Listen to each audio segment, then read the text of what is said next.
Hi friends, ಎಲ್ಲರೂ ಹೇಗಿದ್ದೀರಾ? ಚೆನ್ನಾಗಿದ್ದೀರಾ ಅಂತ ಅಂದ್ಕೊಳ್ತೀನಿ. ನಾನು ಕೂಡ ತುಂಬ ಚೆನ್ನಾಗಿದ್ದೀನಿ. ನಾನಿವತ್ತು ನಿಮಗೆ ರೊಟ್ಟಿ ಒಗ್ಗರಣೆ ಯಾವ ರೀತಿ ಮಾಡೋದು ಅಂತ ತೋರಿಸ್ಕೊಡ್ತಾ ಇದ್ದೀನಿ. ಬನ್ನಿ, ಇದನ್ನು ನಮ್ಮ ತಾಯರು ಮಾಡ್ತಾಯಿದ್ದಾರೆ. ಇದಕ್ಕೆ ಒಂದು 8 ಈ ಸ್ವಲ್ಪ ರಫ್ ಆಗಿರೋ ರೊಟ್ಟಿಯನ್ನು ಈ ರೀತಿ ಕಟ್ ಮಾಡಿ ನೀರಲ್ಲಿ ಒಂದು 2 ನಿಮಿಷ ನೆನೆಸಿ ಅದನ್ನು ನೀರನ್ನೆಲ್ಲವನ್ನು ಬಸಿದು ಬಿಡಬೇಕು. ಈ ರೀತಿ ಮುರಿದು ಅದಕ್ಕೆ ಎಷ್ಟು ಬೇಕೋ ಅಷ್ಟು ನೀರನ್ನು ಹಾಕಿ ಎಲ್ಲ ನೀರನ್ನು ಬಸ್ಕೊಂಬಿಡೋಣ. ಅದು ಮುಳುಗುವಷ್ಟು ನೀರನ್ನು ಹಾಕಿ ಚೆನ್ನಾಗಿ ಅದನ್ನು ಮಿಕ್ಸ್ ಮಾಡಿ ಒಂದು 2 ನಿಮಿಷ ಬಿಟ್ಟು ನೀರನ್ನೆಲ್ಲವನ್ನು ಬಸಿದು ಬಿಟ್ಕೊಳ್ಳಿ ಫ್ರೆಂಡ್ಸ್. ಅದನ್ನ ಈ ರೀತಿ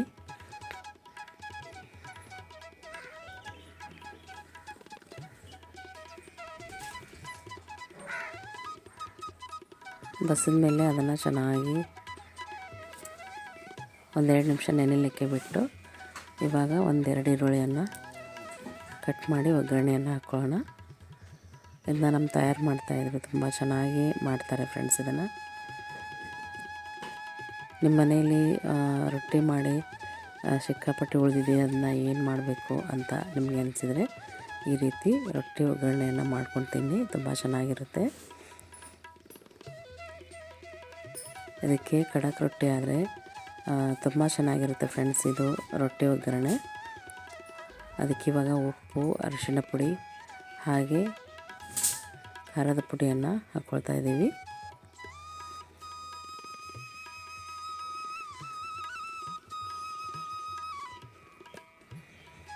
ಇದೆಲ್ಲ ಆದಮೇಲೆ ಇವಾಗ ಬೆಲ್ಲವನ್ನು ಸೇರಿಸ್ಕೊಳ್ತಾ ಇದ್ದೀವಿ. ಬೆಲ್ಲವನ್ನು ಸೇರಿಸ್ಕೊಳ್ಳೋದ್ರಿಂದ ಇದರ ಟೇಸ್ಟ್ ಇನ್ನೂ ಹೆಚ್ಚಿಗೆ ಆಗುತ್ತೆ. ಈ ರೀತಿ ಬೆಲ್ಲ ಎಲ್ಲ ಸೇರಿಸ್ಕೊಂಡಾದ್ಮೇಲೆ ಇವಾಗ ಅದನ್ನೆಲ್ಲ ಚೆನ್ನಾಗಿ ಒಂದು ಸಲ ಮಿಕ್ಸ್ ಮಾಡ್ಕೊಳ್ಳೋಣ ಫ್ರೆಂಡ್ಸ್. ಅದನ್ನು ಮೊದಲಿಗೆ ಒಗ್ಗರಣೆಯನ್ನು ಕೊಟ್ಕೊಂಡು ಮಿಕ್ಸ್ ಮಾಡಿ ಹಾಕೋಣ. ಒಂದು ಬಾಳಿಗೆ ಇಟ್ಕೊಂಡು ಅದಕ್ಕೆ ಸ್ವಲ್ಪ ಎಣ್ಣೆಯನ್ನು ಹಾಕ್ಕೊಂಡು ಜೀರಿಗೆ ಸಾಸಿವೆಯನ್ನು ಹಾಕಿ ಅದು ಚಟಪಟ ಅಂತ ಸಿಡಿದ ಮೇಲೆ ಈರುಳ್ಳಿಯನ್ನು ಸೇರಿಸ್ತಾ ಇದ್ದೀವಿ.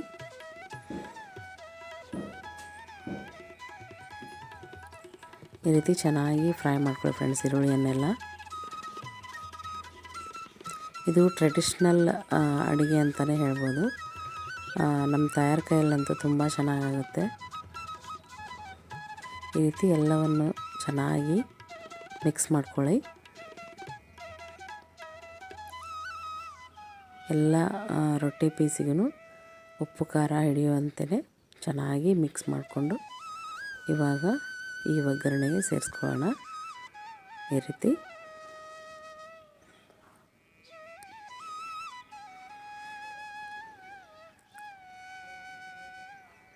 ಇದನ್ನೆಲ್ಲವನ್ನು ಸಹ ಚೆನ್ನಾಗಿ ನಾವು ಮಿಕ್ಸ್ ಮಾಡ್ಕೊಳ್ಳೋಣ.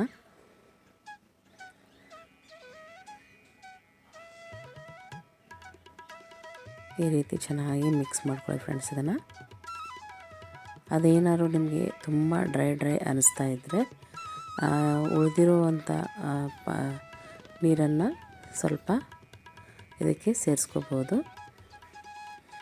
ಡ್ರೈ ಅನ್ನಿಸ್ತಾ ಇಲ್ಲ ಅಂತಂದರೆ ಇದೇ ರೀತಿ ಫ್ರೈ ಮಾಡಿಕೊಂಡು ಸರ್ವ್ ಮಾಡ್ಬೋದು ಫ್ರೆಂಡ್ಸ್. ಇದನ್ನು ನಾವು ಸ್ವಲ್ಪ ನೀರನ್ನು ಸೇರಿಸ್ತಾ ಇದ್ದೀವಿ. ಇದಕ್ಕೆ ಸ್ವಲ್ಪ ಡ್ರೈ ಅನ್ನಿಸ್ತಾ ಇತ್ತು, ಹಾಗಾಗಿ ಅದಕ್ಕೆ ನೀರನ್ನು ಸೇರಿಸ್ತಾ ಇದ್ದೀವಿ.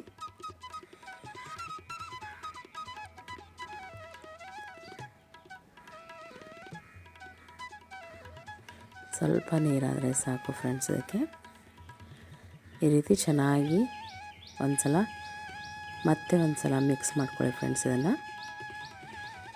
ತುಂಬ ಅಂದರೆ ತುಂಬ ಚೆನ್ನಾಗಿರುತ್ತೆ. ಹಾಗೆ ನಮ್ಮ ವಿಡಿಯೋಸ್ಗಳನ್ನು ಹಾಗೆ ನೋಡ್ತಾ ಇದ್ದರೆ, ಸಬ್ಸ್ಕ್ರೈಬ್ ಮಾಡದೆ ನೋಡ್ತಾ ಇದ್ದರೆ ದಯವಿಟ್ಟು ಸಬ್ಸ್ಕ್ರೈಬ್ ಮಾಡಿ ನೋಡಿ. ಹಾಗೆ ಶೇರ್ ಮಾಡಿ, ಕಮೆಂಟ್ ಮಾಡಿ, ಸಪೋರ್ಟ್ ಮಾಡಿ ನಮ್ಮ ಚಾನಲ್ಗೆ ಅಂತ ಈ ಮೂಲಕ ರಿಕ್ವೆಸ್ಟ್ ಮಾಡ್ಕೊಳ್ತೀನಿ. ನಿಮ್ಮ ಸಪೋರ್ಟ್ ನಮಗೆ ತುಂಬ ಮುಖ್ಯವಾಗಿರುತ್ತೆ. ದಯವಿಟ್ಟು ಸಪೋರ್ಟ್ ಮಾಡ್ತಾಯಿರಿ. ಹಾಗೆ ಈ ರೆಸಿಪಿನ ಯಾರೆಲ್ಲ ಟ್ರೈ ಮಾಡ್ತೀರಾ ಅವರು ನನಗೆ ಕಮೆಂಟ್ ಮಾಡಿ ತಿಳಿಸಿ. ಈ ರೀತಿ ಚೆನ್ನಾಗಿ ಮಿಕ್ಸ್ ಮಾಡ್ಕೊಳ್ಳೋಣ.